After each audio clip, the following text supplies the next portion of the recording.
Muli po ay isang magandang araw. Sana po ay palagi tayong pinagpapala ng Panginoon. Maganda po ang panahon sa labas. Kani-kanina lamang ay pakinig ko ay lagaklak ang ulan. Ako ka po'y natutuwa sa panahon ngayon dahil hindi ka po nagtatagal ang init. Pagkakainit ng maghapon o 2 araw, bigla ay kinabukasan ay uulan na. Iyon po ay tunay na napakaganda sa mga halaman. Napakadali po at napakasimple ng aking lulutuin ngayon dahil hindi nakapamalengke, omelette na lamang ang ating lulutuin.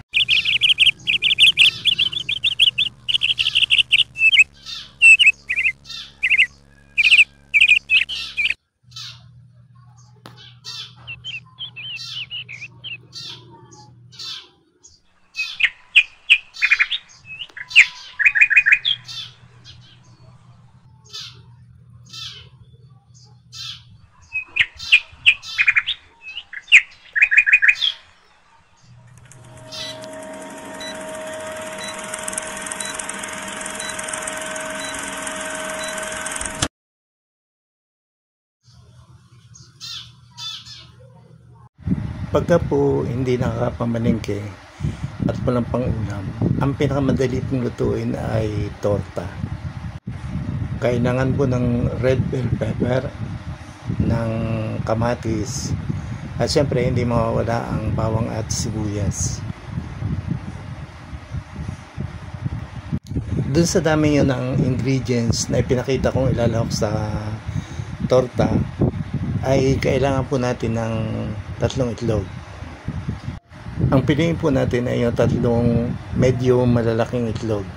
Huwag naman po yung kalakihan. Pwede din po kung madami ang kakain, ay pwede nating dagdagan yung itlog. Basta nasa inyo po kung gaano kadami ang inyong kailangan. Atin pong lalagyan ng asin yung ating itlog.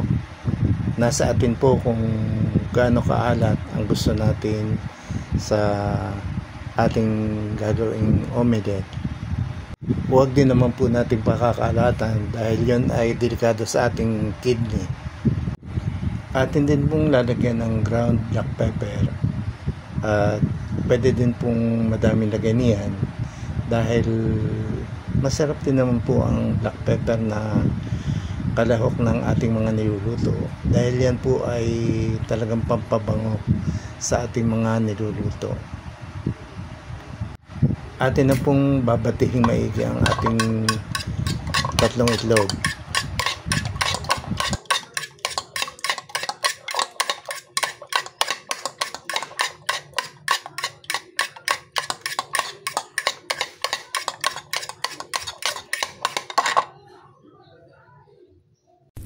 Isasalang po natin ang ating kawali na may lamang mantika at atin pong hihintayin na kumulo ang mantika.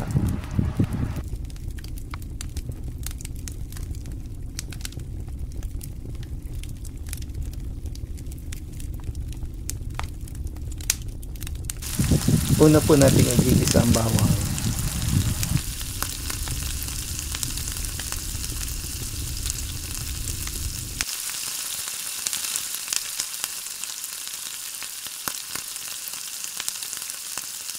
Pagkatapos ay isusunod po natin ang onion.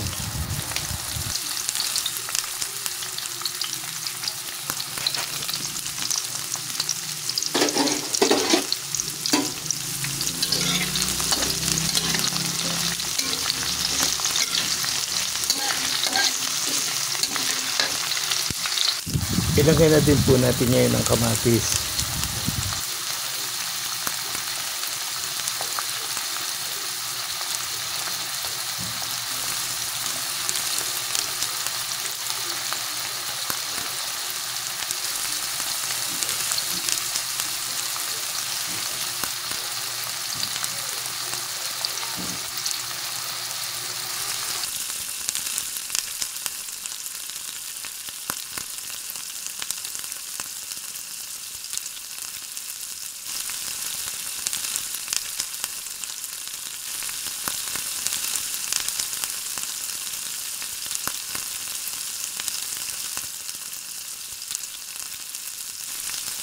Atin na din pong ilalagay ang red bell pepper.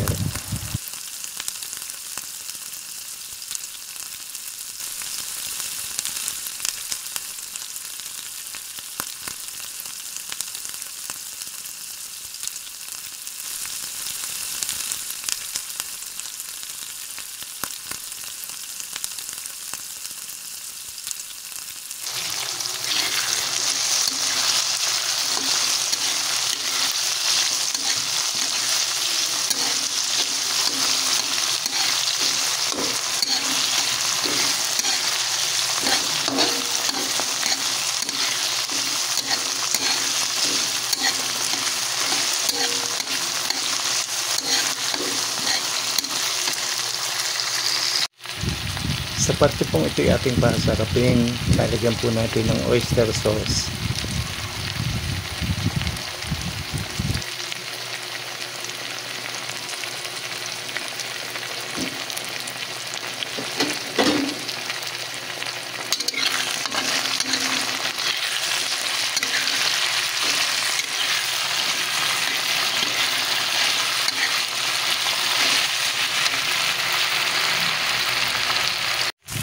Pagka po ganyan ang itsura ng ating mga ingredients, ay panahon na po para ilagay natin yung ating binati kaninang itlog.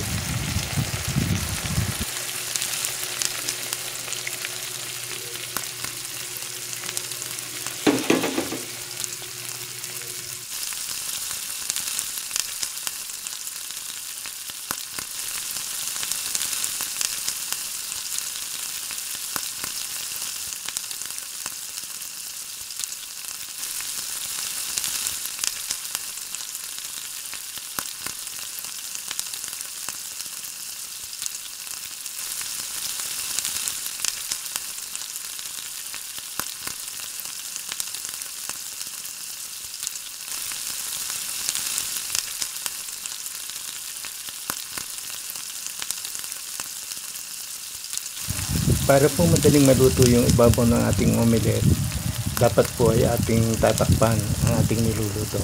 Kaya lamang ay hindi ko na po nagawang takpan yung aking niluluto dahil busy po ako sa pagkukulak.